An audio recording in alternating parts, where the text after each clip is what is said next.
अस्सलाम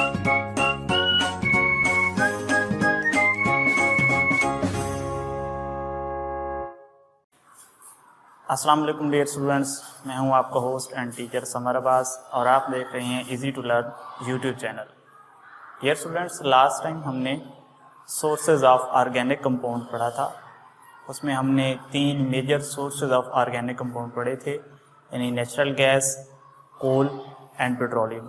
जब हमने पेट्रोलियम पढ़ा था तो उसमें हमने ये पढ़ा था कि जब हम ज़मीन से क्रूड ऑयल निकालते हैं तो फिर उसको हम साफ़ करते हैं, रिफ़ाइन करते हैं, उसको हम पेट्रोलियम कहते हैं। फिर उस पेट्रोलियम की हम फ्रैक्शनल डिस्टिलेशन करते हैं, और जब हम फ्रैक्शनल डिस्टिलेशन करते हैं तो उसके नतीजे में हमने पढ़ा था कि 8 से 10 फ्रैक्शंस, 8 से 10 चीज़ें हमें पेट्रोलियम से हासिल होती हैं। जैसे नेचुरल गैस हमें हासिल होती है, गैसोलीन हासिल होता है, डीजल ऑयल हासिल होता है, नेफ्था हासिल होता है, या और कुछ लुब्रिकेटिंग ऑयल्स। तो तकरीबन 8 से 10 फ्रैक्शंस हमने पढ़ी थी जो हमें हासिल होती हैं। आपको पता है कि इस वक्त दुनिया के अंदर सबसे ज़्यादा खपत पेट्रोल की है। इस वक्त दुनिया के अंदर पेट्रोल की कंजम्पशन बहुत ज़्यादा है।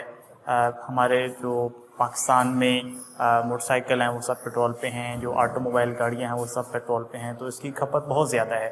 उसके मुकाबले में जो हमें पेट्रोलियम्स की फ्रैक्शनल डिस्टिलेशन से हमें पेट्रोल हासिल होता है वो बहुत थोड़ा होता है। तकरीबन टोटल का सिर्फ 20% हमें पेट्रोल हासिल होता है, बाकी 80% चीज़ें जो हैं वो दूसरी होती हैं, जैसे नेचुरल गैस है या डीजल ऑयल है या केरोसिन ऑयल है।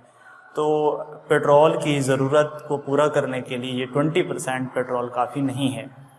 तो हमें पेट्रोल की डिमांड को पूरा करने के लिए एक और काम करना पड़ता है, और वो काम ये करना पड़ता है कि जो हायर हाइड्रोकार्बन हैं, जो कंसनट्रेटेड ऑयल्स हैं जिनका बॉइलिंग पॉइंट ज़्यादा होता है, उन बड़े फ्रैक्शंस को हम पेट्रोल वाली फ्रैक्शन में कन्वर्ट करते हैं। उन बड़े हाइड्रोकार्बन को हम छोटे हाइड्रोकार्बन यानी पेट्रोल में कन्वर्ट करते हैं। याद रखिएगा, पेट्रोल जो है ये एक लोअर हाइड्रोकार्बन है, इसका बॉइलिंग पॉइंट बहुत कम है। इसके मुकाबले में जो डीजल ऑयल है या दूसरे ऑयल्स हैं उनका बॉइलिंग पॉइंट ज़्यादा है। तो हम उन बड़े हाइड्रोकार्बन को, या वो हाइड्रोकार्बन, वो फ्रैक्शन जिनकी ज़्यादा ज़रूरत हमें नहीं है, उनको हम छोटे हाइड्रोकार्बन यानी पेट्रोल वगैरह में कन्वर्ट कर लेते हैं। तो बड़े हाइड्रोकार्बन को तोड़ के छोटे हाइड्रोकार्बन बनाना क्रैकिंग कहलाता है। आज हम जो टॉपिक पढ़ने वाले हैं वो यही है, क्रैकिंग ऑफ पेट्रोलियम, यानी हायर हाइड्रोकार्बन को तोड़कर उससे छोटे लोअर हाइड्रोकार्बन बनाना, इसको हम कहते हैं क्रैकिंग ऑफ पेट्रोलियम। तो जैसे कि मैं बता रहा हूँ कि जो हमारे पास पेट्रोल है ये एक लोअर हाइड्रोकार्बन है। तो हम पेट्रोल की ज़रूरत को पूरा करने के लिए, ज़्यादा से ज़्यादा गैसोलीन पैदा करने के लिए हम ये क्रैकिंग करते हैं। तो गैसोलीन और पेट्रोल एक ही नाम है।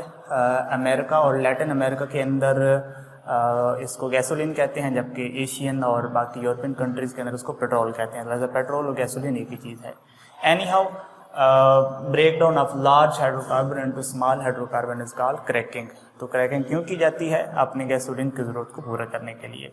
मिसाल के तौर पर हमारे पास ये एक हेक्साडिकेन है, एक हायर हाइड्रोकार्बन है। हमने इस हायर हाइड्रोकार्बन को 700 डिग्री सेंटीग्रेड पे हीट अप किया, जिससे हमें हासिल हुआ एक हेप्टेन हासिल हुआ।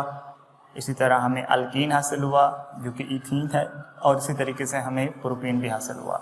तो ये हमने क्रैकिंग की है, जिसमें एक हायर हाइड्रोकार्बन को, जिसके अंदर 16 कार्बन थे, छोटे हाइड्रोकार्बन में चेंज किया है। इसके अंदर सिर्फ 7 कार्बन है, इसके अंदर 2 कार्बन है, इसके अंदर 3 कार्बन है, तो हमने इनको लोअर हाइड्रोकार्बन में चेंज कर दिया। So this is cracking.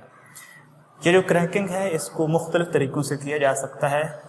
Depend करता है कि हम क्रैकिंग कर क्यों रहे हैं, हमें क्या हासिल करना है, गोल क्या है हमारा, और ये कि हमारे पास रिसोर्सेज कौन से हैं। तो इस बुनियाद पे मुख्तलिफ तरीके हैं। उनमें से एक तरीका जो है वो है थर्मल क्रैकिंग। थर्मल क्रैकिंग, जैसे कि नाम से भी पता चल रहा होगा आपको कि थर्मल क्रैकिंग में हम हाई टेम्परेचर और हाई प्रेशर पे बड़े हाइड्रोकार्बन को तोड़ते हैं और उससे छोटा हाइड्रोकार्बन बनाते हैं। तो अगर हाई टेम्परेचर और हाई प्रेशर का यूज़ किया जाए क्रैकिंग के लिए, तो that type of cracking is called thermal cracking. तो ये क्रैकिंग उस वक्त इस्तेमाल होती है जब हमें अनसैचुरेटेड हाइड्रोकार्बन जैसे कि इथीन या प्रोपीन वगैरह चाहिए। जैसे ये आपने देखा कि इस रिएक्शन में हमारे पास 3 इथीन आए हैं और 1 प्रोपीन आया है। तो अगर हमें इथीन और प्रोपीन जैसे अनसैचुरेटेड हाइड्रोकार्बन चाहिए तो फिर हम थर्मल क्रैकिंग यूज़ करते हैं।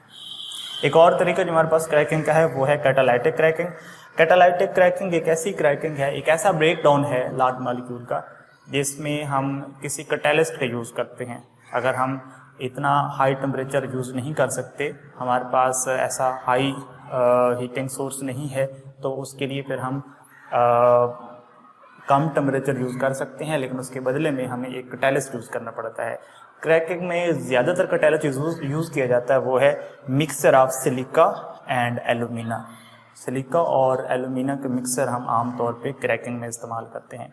इस किस्म की क्रैकिंग एक तो इसलिए की जाती है क्योंकि अगर हम हायर टेम्परेचर अचीव नहीं कर सकते तो फिर हम ये वाली क्रैकिंग कर लेंगे, क्योंकि इसके लिए हायर टेम्परेचर चाहिए होता है। दूसरा, इसकी एक और ख़ास बात ये भी है कि इससे हाई क्वालिटी गैसोलीन हासिल होता है। जब आप गैसोलीन इस किस्म की क्रैकिंग से पैदा करेंगे तो उस गैसोलीन का ऑक्टेन नंबर ज़्यादा होगा। हम पढ़ेंगे अगले टॉपिक के अंदर कि ऑक्टेन नंबर क्या है और गैसोलीन हाई क्वालिटी का क्या होता है। तो बस इतना ही काफ़ी है कि अगर अच्छी किस्म का आप पेट्रोल हासिल करना चाहते हैं तो ये वाली क्रैकिंग सबसे अच्छी है। उसके बाद एक और क्रैकिंग हमारे पास है वो है स्टीम क्रैकिंग। स्टीम क्रैकिंग से भी आपको इसके नाम से पता चल रहा होगा। स्टीम क्रैकिंग का मतलब बेटा ये है कि आप वेपर फॉर्म में अपना हाइड्रोकार्बन लें जिसको आपने कन्वर्ट करना है, वेपर फॉर्म में वो लें, साथ स्टीम यानी भाप लें, दोनों को मिक्स कर दें और मिक्स करने के बाद थोड़ी देर के लिए उनको हीट अप किया जाता है। तकरीबन 900 डिग्री सेंटीग्रेड पे थोड़ी देर के लिए उसको गर्म किया जाता है। यानी वो गर्म अलग से नहीं करना पड़ेगा, ज़ाहिर है वो जो स्टीम है वही उसको गर्म करेगी। जब स्टीम और हाइड्रोकार्बन को मिक्स करेंगे तो वो हाइड्रोकार्बन टूट के छोटे हाइड्रोकार्बन बना देगा और थोड़ी देर गर्म करने के बाद फौरी तौर पर उनको ठंडा कर लिया जाता है। ठीक है, तो ये क्रैकिंग उस वक्त की जाती है जब हमें लोअर अनसैचुरेटेड हाइड्रोकार्बन चाहिए। अनसैचुरेटेड हाइड्रोकार्बन लोअर भी होते हैं और हायर भी होते हैं। लोअर वो होते हैं जिनमें कार्बन की तादाद कम होती है, जैसे मिसाल के तौर पे हमारे पास ये इथीन है, इसके अंदर 2 कार्बन है, ये प्रोपीन है, इसके अंदर 3 कार्बन है, तो दीज आर लोअर हाइड्रोकार्बन। और हायर हाइड्रोकार्बन वो होते हैं जिनके अंदर कार्बन की तादाद ज़्यादा होती है।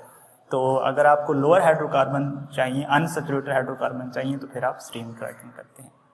तो ये थी बेटा क्रैकिंग और क्रैकिंग के डिफरेंट तरीके या डिफरेंट टाइप्स। क्रैकिंग की सिग्निफिकेंस या अहमियत पहले ही बता चुका हूँ बेटा कि ये उस वक्त किया जाता है काम जब हमारे पास पेट्रोल की कंजम्पशन ज़्यादा हो और पेट्रोल की कंजम्पशन ज़्यादा हो, डिमांड ज़्यादा हो, जबकि सप्लाई कम हो, तो उस वक्त हम बाकी हायर हाइड्रोकार्बन को इस पेट्रोल में कन्वर्ट करने के लिए ये क्रैकिंग करते हैं। तो इससे एक तो गैसोलीन की प्रोडक्शन बढ़ जाती है, गैसोलीन हमारे पास ज़्यादा मिकदार में आ जाता है। दूसरा इसका एक और फ़ायदा भी है कि जहाँ पे आपको एक गैसोलीन हासिल होता है, साथ आपको कुछ और चीज़ें भी हासिल होती है। जैसे कि आप यहाँ देख सकते हैं कि जहाँ पे एक हाइड्रोकार्बन बना है, साथ इसमें अनसैचुरेटेड इथीन और प्रोपीन भी बना है। इसी तरीके से जब आप कोई रिएक्शन करते हैं, कोई क्रैकिंग वाला रिएक्शन करते हैं, तो जहाँ आपको पेट्रोल हासिल होता है, आपकी रिक्वायर्ड प्रोडक्ट हासिल होती है, वहाँ आपको कुछ एक्स्ट्रा प्रोडक्ट भी हासिल होती हैं जो आपको रिक्वायर्ड नहीं थी, लेकिन वो एज अ बाई प्रोडक्ट हासिल होती हैं। तो वो जो बाई प्रोडक्ट होती हैं इंतहाई यूज़फुल होती हैं, वो आगे कई चीज़ें बनाने में इस्तेमाल होती हैं। जैसे मिसाल के तौर पर जो क्रैकिंग के नतीजे में बाई प्रोडक्ट्स बनती हैं, उनसे मुख्तलिफ किस्म के ड्रग्स बनाई जाती हैं, दवाइयाँ बनाई जाती हैं, उनको प्लास्टिक की तैयारी के लिए भी इस्तेमाल किया जा सकता है। इसके अलावा उनको डिटर्जेंट्स यानी सर्फ वगैरह बनाने के लिए भी इस्तेमाल किया जा सकता है। इसके अलावा सिंथेटिक रबड़ बनाने के लिए भी, और इसके अलावा कुछ और इम्पोर्टेंट चीज़ें हैं उनको बनाने के लिए हम इस्तेमाल कर सकते हैं। तो इसलिए क्रैकिंग एक इंतहाई अहम प्रोसेस है। तो आई होप बेटा आपको ये टॉपिक समझ में आ गया होगा। ये इंतहाई सिंपल सा टॉपिक और छोटा सा टॉपिक था। फिर भी अगर आपको इसको समझने में कोई मुश्किल आ रही हो तो कमेंट सेक्शन में अपना सवाल लिखिए, हम आपको इसका जवाब देंगे। Thank you very much.